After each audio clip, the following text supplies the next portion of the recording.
Hi everyone, my name is Sophie and welcome to my YouTube channel. I'm currently a second year doing my internal medicine residency, and in this video I just want to share with you all my experiences with the USMLE.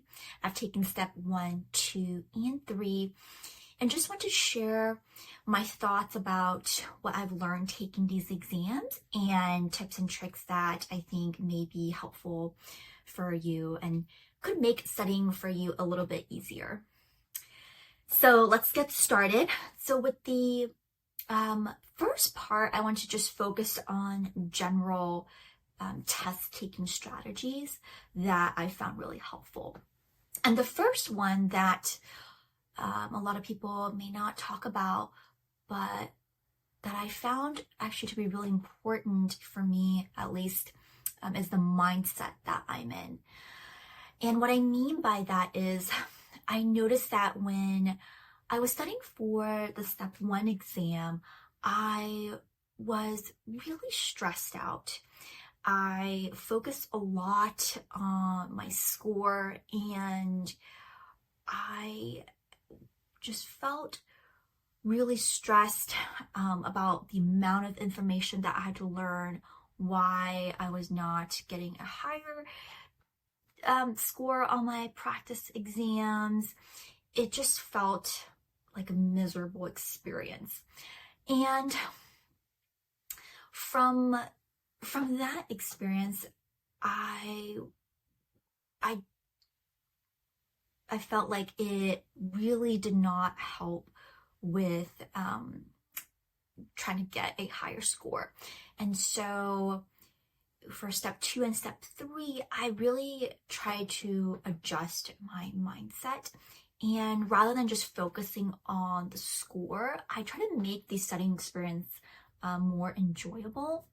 And how I did that was I focused instead on how learning the material is going to ultimately help me become a better physician. And with that long-term goal in mind, I started to enjoy the studying process a lot more. And I was able to do better on the exams as well. The second part of general test taking strategy is I feel like maintaining a healthy lifestyle is also very important. I find that taking care of myself physically and mentally helps me do better on my exams. So for step 1, I didn't do too much of that. I feel like I just sat at my desk for like 7-8 hours straight. And that was like my studying day, and that was it. And so when I was studying for step 2 and step 3, I really tried to incorporate the things I would normally do, like taking a walk or hiking, yoga. I also enjoy meditation. For me, starting out my day with just like a short 10 to 15 minute meditation really set a nice tone for the rest of the studying day. I also really enjoy journaling. I have this journal that says, "Don't count the days, make the days count." And in this journal, I like to write down the things that I'm grateful for. And I don't necessarily do it on a daily basis, but on the days that I'm especially stressed or just feeling down, I think going through all the things that I am lucky to have and very grateful for, just going through that process really helps me get in a better mood. And I feel like these 2 aspects really helped me with my studying overall. All right, so for the next part, we're going to talk about the specific strategies that I used for each exam and my score, and then my thoughts about how I did.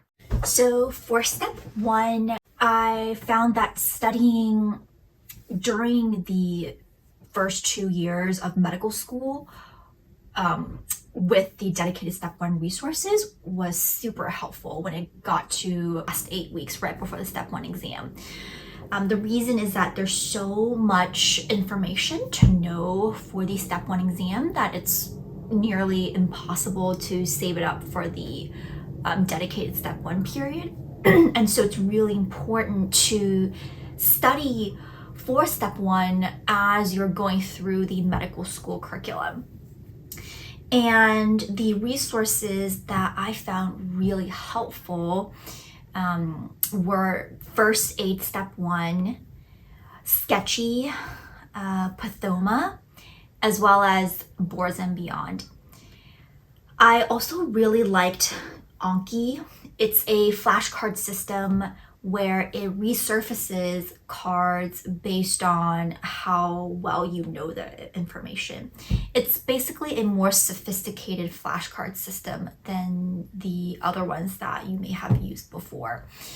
The nice thing about Anki is people share pre-made decks, and there's one particular deck called Zonky that is really well made. And I use that throughout my medical school years. And so going a little bit more into Sketchy, it's a visualization-based lecture system. And I found that it's especially helpful for microbiology and pharmacology, but they have sections on nearly every single medical school topic. It just helps you remember the information because it paints a picture and then it attaches the learning points to the picture. And I really like this system because I remember reading a book, I think it was Moonwalking with Einstein, and it talked about how they use a very elaborate visualization system to be able to compete in these memory competitions. I think Sketchy works in a somewhat similar way, although you're not building your own memory palace. They've built the image for you, and the image just makes sense. That's why it makes things so much easier to remember. I don't know how people got through medical school without Sketchy, but I am so thankful for Sketchy because it definitely made my life like 20 times easier. Right, so now I'm going to show you the portal for the STEP exams. So with USMLE, they only keep the official score report for, I think, up to a year. So you will have to download your score report and save it if you want to access it in the future. So I've gone ahead and actually saved mine. Let me bring this up. So for Step 1, I got a 250. And the score report will tell you the mean, which for this exam date was 231 and a standard deviation 20. So with that information, you can estimate the percentile. I've gone ahead and done that in this calculator. And the percentile for the score is 82.9. And so in terms of what I wish I had done for Step 1, I think what worked well was, as I said before, incorporating the Step 1 study materials like Sketchy, First Aid, and Boards and Beyond, as well as Pathoma into my medical school curriculum. I feel like that was helpful. I think what could have been even better was if I had started with a question bank earlier on. I've found that learning from questions, it just really helps you think much more deeply about the material rather than just reading through material. And the two popular question banks for USMLE are UWorld and Amboss. I think for people who want to save UWorld for the end, I think you can consider starting on another Qbank like Amboss. I believe Kaplan also has their own question bank. So I think going back, that's probably what I would have done to just get into the practice of these step one questions sooner. I felt like because I had waited until the dedicated step one period to do the UWorld questions, I felt like I was less familiar with the way they asked, and it just gave me a much shorter amount of time to improve my score. And it just felt very rushed, and I actually didn't even end up finishing the question bank. I think I only made it like 60% or 70% of the way through, and I actually only had time to do one full practice test before taking the real exam. I was just very short on time. So yes, definitely start a question bank much earlier, ideally as you're moving through the medical school curriculum in year 1 and 2. All right, so in terms of specific step 2 strategies, what I found most helpful was UWorld. And the way I did UWorld was during each clerkship. So as I rotate through internal medicine, OB-GYN, or surgery, etc., I would do the UWorld questions specific to that clerkship. And that really familiarized me with the question patterns early on, and I felt like it made it so much easier to study for step 2. Another resource that I use for step 2 is called Amboss. What I really liked about Amboss is that not only does it have a really nice question database similar to UWorld, it also has a knowledge database, so it's much easier to search for information, whereas UWorld is just purely a question bank. Of course, the explanations to each of the questions are really well detailed, and you do learn a lot. With UWorld, just a lot harder to use it as a learning resource when you're just trying to look stuff up. But for Amboss, you have access to their knowledge library, and so it's very well organized. I felt like during each rotation, you can also look up like specific topics for internal medicine or OB-GYN. Honestly, I wish I used Amboss more during my clerkship, because I actually didn't start using Amboss until after my clerkship when I was studying for step 2. But now looking back, it would have been probably helpful for the clerkship itself as well. And then going back to what I mentioned before, Anki is an incredible resource, and Zonki step 2 deck is super helpful. It only has about 5,000 flashcards, which I think is very manageable. And the way I use the deck is, if I miss a UWorld or Amboss question, I would update the Zonki deck so that it would include information that I didn't know. And it also helped me review the questions I had missed in a much more efficient manner. The other strategy that I found really helpful was keeping track of the questions I missed, not only through Zonki, but through a Google Doc. And I can show you guys what that looks like. So going back to step 2,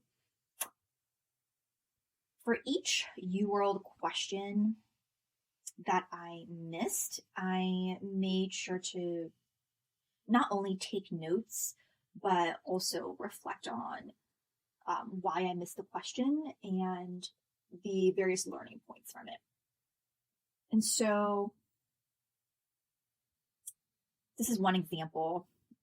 This Google Doc is very long, but I'm just going to show you a few examples. So for this one, the learning point here is, right upper quadrant pain. That can also be due to a peptic ulcer. I think I had missed this point. And then I also made sure to learn everything I could from each question I missed. And so being able to differentiate biliary colic versus cholecystitis versus choledocholithiasis was a learning point that I made sure I knew after doing this question. And this is another example with the Renee versus Weber test. I got this question wrong, and I made sure to understand why, but also I try to anticipate the other variations of the questions that the test makers could ask, because it's really rare for the test makers to use the exact same question as UWorld. And so making sure that I learn as much as I can from each question is something I try to do. So with this question here, I really made sure that I understood the Weber and Renee test and how, when we could use it and how to differentiate the different types of hearing losses. And let's see here. Oh, this is another example. I must have missed the frozen shoulder. But not only did I just focus on learning the frozen shoulder presentation, I made sure to, again, learn the other aspects of what the question's getting at, so that if the question shows up in a slightly different form, hopefully I would get it correct. And so as I went through each question, I also try to keep track of not only the specific knowledge gaps or specific clinical reasoning patterns I missed. I also try to look at the bigger picture and take notes on that. And so I started building out a test taking strategy specific for USMLE. And with the different errors that I made, I try to fit it into a general principle that I feel like could work for any question. So these were some of the things that I had come up with. I noticed that USMLE and USMLE 2 and 3, they focus a lot on diagnostics and management. And so with the diagnosis, for example, I missed certain questions if I just read the question stem too quickly, like I didn't pay attention to the vitals, for example. Or I didn't pay attention to the clinical context, and so I just took notes on why I missed it, and then try to make it into a general pattern that I could continue to use. Something else that I've noticed was it got much easier if I read the question first, and so I highlight this because there's way too many questions where I actually didn't answer what they were asking. And I think I often missed it because I would just read the really long question stem and then the question, and then I would forget information about what was in the question stem and go back to it. And so it made it much easier to just read the question first. I know what it's asking. And then as I'm reading the question stem, I know what information to kind of really pay attention to. So in summary, I feel like really learning from your mistakes and keeping track of them and reflecting on them is super helpful. So the next part is the score reveal. So I got a 268 step 2 and the means 244 with a standard deviation of 16. So I've already went ahead and calculated the percentile, so it's 93.3. And so much better than what I had gotten on step 1. I do owe a lot of the difference to starting the question bank early, familiarizing myself with the question patterns, and also taking detailed notes on why I missed the question and how I could refine my clinical reason for this test. I think using the Zonky Step 2 deck was also crucial because there's a lot of information to know, and I noticed how quickly I would forget, even if it's something I learned just last week. It's really easy to forget. And with the Zonky Step 2 deck, it's a relatively small deck, and it made it easy to review like 100, 200 cards every day. And just getting into that pattern really increased my recall of the Step 2 concepts. And like I mentioned earlier in the video, for Step 2, I definitely had a more positive mindset where I focused on how doing better on this test is ultimately going to help me become a better doctor. And that was just much more motivating than just purely focusing on a score. And so that was very helpful. And also, I made sure to take care of myself along the way.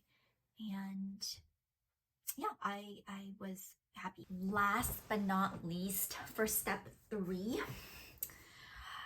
I would say I used very similar strategies for Step 3 as Step 2. And the reason is that the exams are fairly similar. So the information that you learned for Step 2 and the resources that you used really sets the ground nicely for Step 3. I would say because I had studied so much for Step 2, it definitely made it much easier for when I took Step 3. Just because Step 3 is taken during intern year, and intern year is very busy. That can be a whole different video on its own, I feel like. But because of how busy intern year is, there is often not as much time to study for the USMLE, and so having studied well for Step 2 really allows you to condense the amount of studying that you have to do for Step 3. And so I used UWorld. They have the question bank similar to Step 1 and Step 2, and they also have another section that's more specific to Step 3 where you go through each case. And they had a sufficient number of questions and cases where I felt like I was pretty well prepared on test day. I used the Zonky Step 2 deck, the same one I had made for Step 2 for Step 3, again, because of how much overlap there was. And I did a very similar process as Step 2. I took notes on the questions I had missed. I reflected on why I missed it. I tried to update my test taking strategy based on what I had missed. I would update my Zonky deck if I missed a question, and then I also continued to use Qbanks throughout intern year. All right, so for Step 3, the score is on a different website.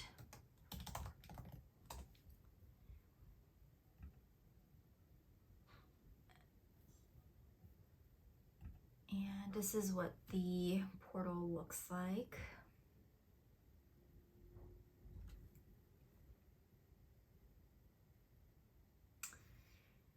And so again, similar to Step 1 and Step 2, it does disappear the score report does disappear if it's over about a year, I believe. So since it's been less than a year since I took step 3, the score report is still here. All right, so for step 3, I got 257. The mean was 227 with standard deviation of 15. So we can just plug that in really quick. Let's see here, 227, and standard deviation of 15.